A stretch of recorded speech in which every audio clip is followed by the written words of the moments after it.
હાય all. તો આજે હું તમારી સાથે મારા ફેવરિટ પ્રોટીન રીચ પનીર પરાઠાની રેસીપી શેર કરવાની છું.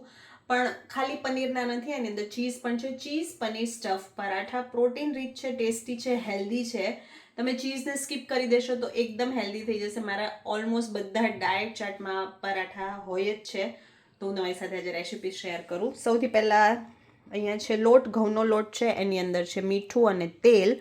તો એને આપણે સરસ નીડ કરી લઈએ. લોટને થોડોક ઢીલો રાખશું, એકદમ ઢીલો, થોડોક નહીં. જો લોટ કઠણ હશે તો તમારું સ્ટફિંગ બહાર નીકળી જશે, પરાઠા ફાટી જશે. જો તમે 2 રોટલી કરીને અંદર સ્ટફિંગ કરો છો તો દેટ્સ ઓકે, પણ મારી જેમ જો આખું ગોળ કરીને વણો છો તો એકદમ ઢીલો લોટ તમારે જોઈશે. તો આ છે લોટ. જસ્ટ હમણાં જ હું શોપિંગ કરીને આવી છું શાકભાજીની, તો એ બધું હજી કામ બાકી છે, that we will do letter. આ છે અમૂલનું પનીર અને અમૂલનું ચીઝ. આની સાથે સાથે હું પ્રોસેસ ચીઝ પણ નાખીશ. આ તો જે ડાઈસ ચીઝ આવે છે એ જે થોડુંક ચીઝ પુલ થાય એના માટે. બાકી પ્રોસેસ ચીઝ જે યલો કલરના પેકેટમાં આવે છે એ પણ આપણે નાખશું. હું તમને આગળ બતાવું. લોટ બંધાઈ ગયો છે. આટલો ઢીલો હોવો જોઈએ, એકદમ જ ઢીલો રાખશું આપણે. મને હજી થોડોક કઠણ લાગે છે, પણ એને રેસ્ટ આપશું એટલે ઢીલો થઈ જશે. હવે વીંટી પહેરી લઈએ. કોણ મારી જેમ આવી રીતે લોટ બાંધવા ટાઈમે વીંટી કાઢે છે ને પછી ભૂલી જાય છે અને ખોઈ નાખે છે? કોમેન્ટ કરીને જણાવજો. તો હવે હું આને રેસ્ટ કરવા દઉં. સ્ટફિંગ તો આપણે તાજું તાજું જ કરશું અને તાજા તાજા જ પરાઠા બનાવશું. ત્યાં સુધીમાં રેસ્ટ થાય છે, ત્યાં સુધીમાં હું આ શાક ઠેકાણે પાડી દઉં. સ્ટફિંગની બધી તૈયારી થઈ ગઈ છે. આ છે દેશી ધાણા, કેપ્સિકમ, લીલું લસણ, છીણેલું પનીર, પ્રોસેસ ચીઝ જે ક્યુબ્સમાં ને એ આવે છે એ વાળું. આ છે ડાઈસ ચીઝ મેં આગળ બતાવી, અને આ ઝીણી સમારેલી ડુંગળી. હવે આની અંદર આપણે શું શું નાખશું એ બતાવી દઉં. બધું હું અટકળે જ નાખીશ. સૌથી પહેલાં નાખશું બ્લેક પેપર.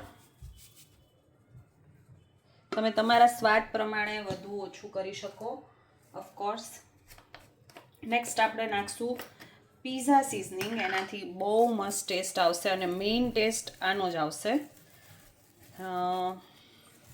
આની અંદર બધા મિક્સ હર્બ હોય છે, ઓરેગાનો હોય છે, ચીલી ફ્લેક્સ હોય છે, ઓરેગાનો મિક્સ છે. આ પીઝા સિઝનિંગ જેવું જ આનો ટેસ્ટ હોય છે. આ હાથીનો છે.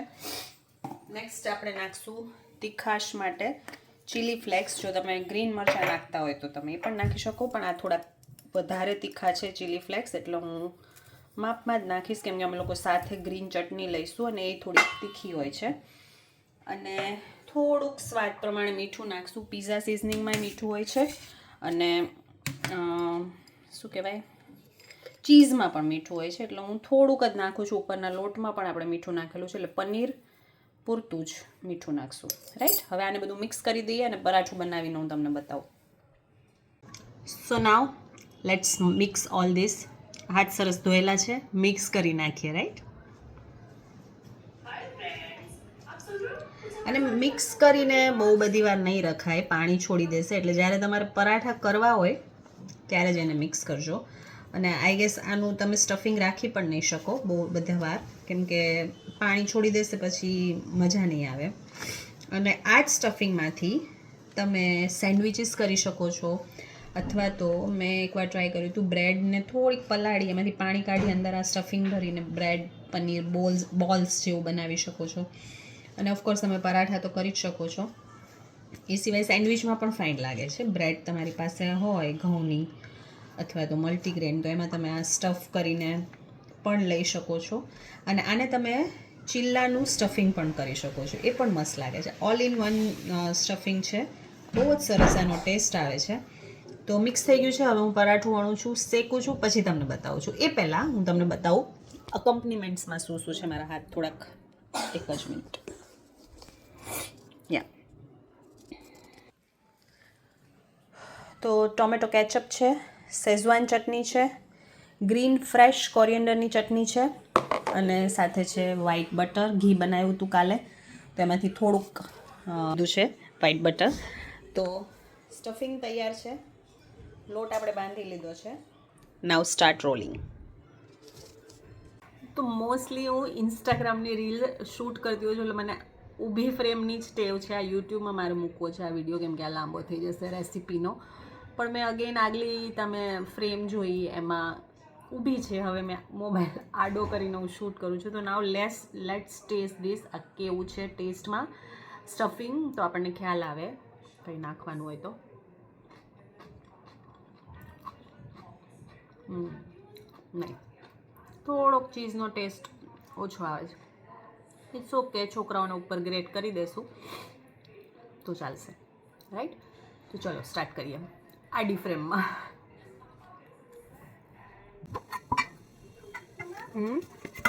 બનાવું છું બેટા, બનાવ.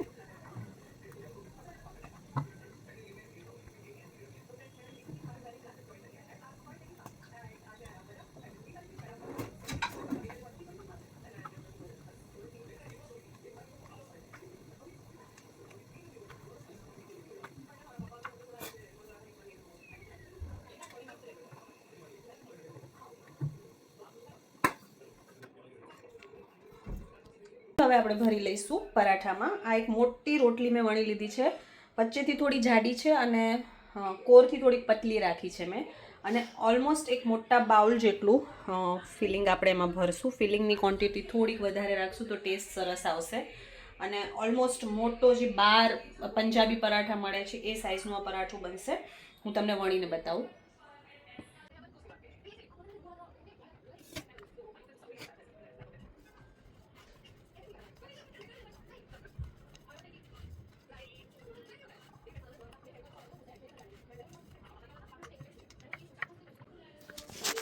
સો નાવ યુ કેન સી એકદમ જ મોટું પાટલી જેટલું મેં પરાઠું વણી લીધું છે. એકદમ મારી હાથ મૂકું તો તમને ખ્યાલ આવશે. આવી રીતે સરસ મોટું પરાઠું વણી લઈશું. હવે આપણે એને શેકી લઈશું. તેલ, ઘી, બટર તમને જેમાં અનુકૂળ આવતું એમાં શેકી લેવાનું. Let's start.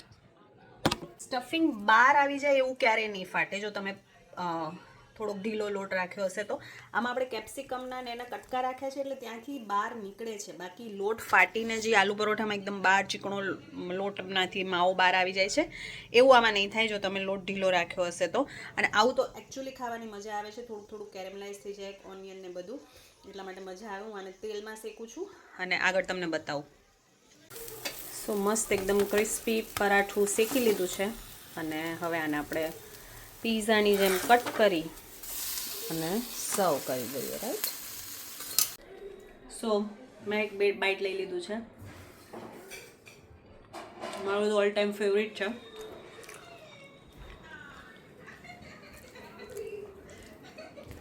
કિડ્સને જમવા આપી દીધું છે દહીં, પરાઠું અને કેચઅપ. અને હવે એક એક ઉતરતા જશે એમ અમે બેસતા જશું. તમને રેસીપી કેવી લાગી જરૂરથી મને કોમેન્ટમાં જણાવજો. ચેનલને સબસ્ક્રાઈબ કરી દેજો. આપણે આવી રેસિપીઝને મૂકતા રહેશું. બાકી તમને હજી કોઈ હેલ્ધી રેસિપીઝ જોવી હોય, મારી ફેવરિટ રેસિપીઝ જોવી હોય, what I eat in a day જોવું હોય તો જરૂરથી કોમેન્ટ કરજો. આપણે એવા વિડીયો પણ મૂકતા રહેશું. બાય. સબસ્ક્રાઈબ કરી દેજો. ઇન્સ્ટાગ્રામમાં ન ફોલો કરતા હોય તો ફોલો કરી દેજો. લિંક તમને નીચે કેપ્શનમાં મળી જશે.